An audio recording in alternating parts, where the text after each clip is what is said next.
우리는 종종 이유를 정확히 설명하기 어려운 묵직한 감정을 경험합니다. 겉으로는 괜찮아 보이지만 마음 깊은 곳에서는 설명할 수 없는 공허함이나 피로가 몰려오는 순간들. 어떤 사람에게는 출산 후 찾아오고, 어떤 사람에게는 퇴사나 경력 단절로 찾아오며, 또 어떤 사람은 갱년기를 지나며 맞닥뜨립니다. 시작은 모두 달랐지만 결국 같은 우울이라는 감정으로 이어지곤 하죠. 안녕하세요. 밸런스 라이프 스튜디오입니다. 저 역시 아이를 낳으며 산후 우울감을 경험했고, 경력 단절 속에서 자신을 잃어버린 듯한 막막함을 느꼈으며, 최근에는 갱년기 증상까지 찾아오며 마음이 오르락 내리락 하는 시기를 지나고 있습니다.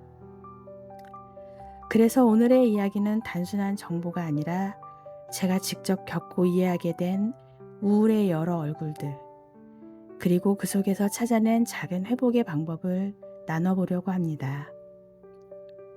누구에게든 찾아올 수 있는 다양한 우울의 형태, 그리고 우울이 깊어지기 전에 반드시 알아야 할 3가지 방법, 지금부터 이야기해 보겠습니다. 어느 날 달력을 보니 빽빽하던 일정이 하나둘 지워지고 빈칸이 길게 이어져 있더라고요. 아침에 눈을 떠도 출근 준비를 할 필요가 없고, 나를 기다리는 자리도, 나를 필요로 하는 전화도 점점 줄어들었습니다. 그리고 그 공백을 채운 건 여유가 아니라 불안과 두려움이었습니다. 앞으로 뭘 해야 하지? 다시 사회로 돌아갈 수 있을까? 이 질문들이 하루 종일 머릿속을 떠나지 않았습니다. 사실 이런 감정은 처음이 아니었습니다. 첫 아이를 낳고 태어나던 날 집에 돌아와 아이를 안고 있는데 마음 한구석이 텅 비어있는 느낌이 들었습니다. 분명 기뻐야 하는 순간인데 왜 이렇게 막막하지?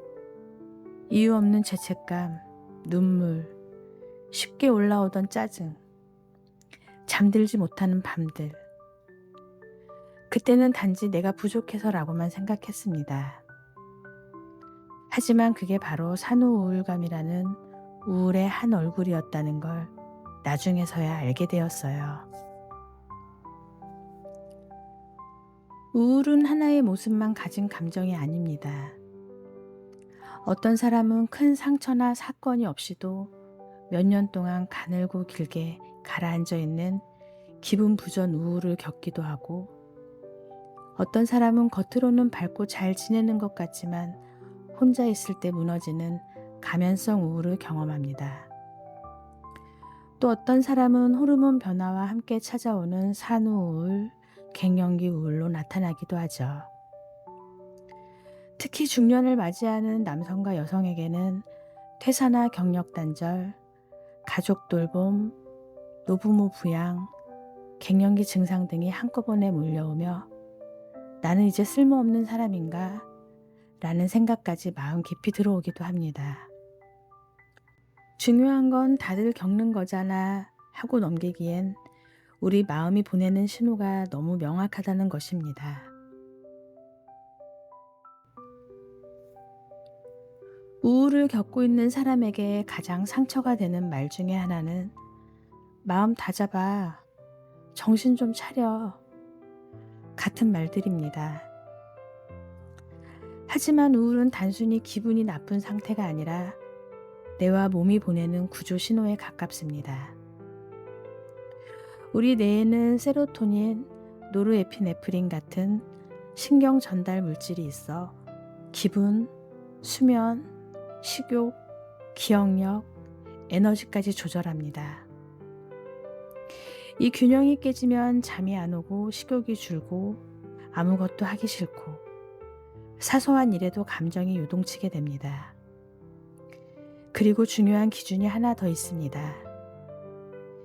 2주 이상 거의 매일 하루 대부분의 시간이 우울감, 무기력, 불안, 수면 문제, 식욕 저하로 채워진다면 이건 단순한 기분 문제가 아니라 전문적인 도움이 필요한 신호입니다.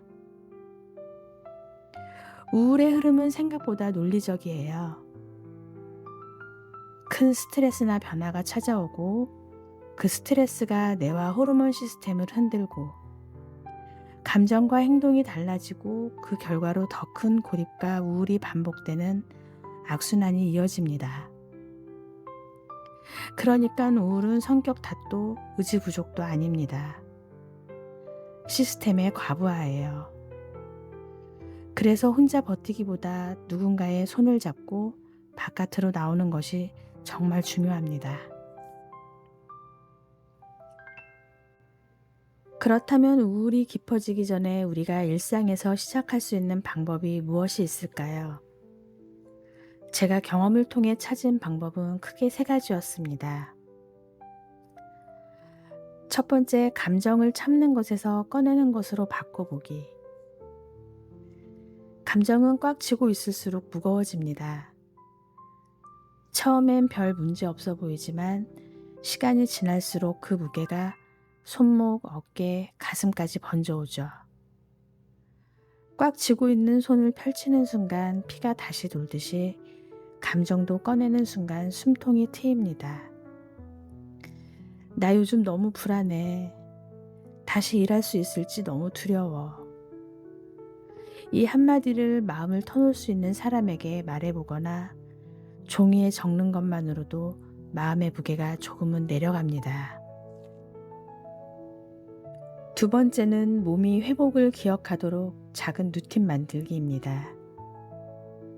우울이 깊어질수록 몸은 더 무거워지지만 오히려 몸에서부터 회복을 시작할 수도 있습니다.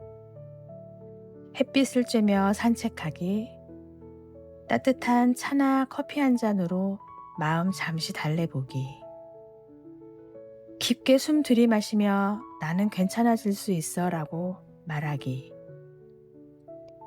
이런 사소해 보이는 행동들이 뇌에게는 아직 살아가려 한다라는 강력한 신호가 됩니다. 마지막으로 3번째는 혼자 버티지 않고 전문가에게 도움받기입니다. 우울이 일정 기간 이상 이어지고 일상생활이 무너지는 느낌이 든다면 전문가의 도움을 받는 것이 마지막 선택이 아닌 조금 일찍 매는 안전벨트일지도 모릅니다. 치료나 상담은 내가 약해서 받는 게 아니라 뇌와 마음이 회복할 수 있도록 돕는 도구일 뿐입니다. 우울을 완전히 없애는 것이 목표가 아니라 우울과 함께 살아갈 나만의 속도와 방법을 찾는 것. 그게 진짜 회복의 시작입니다.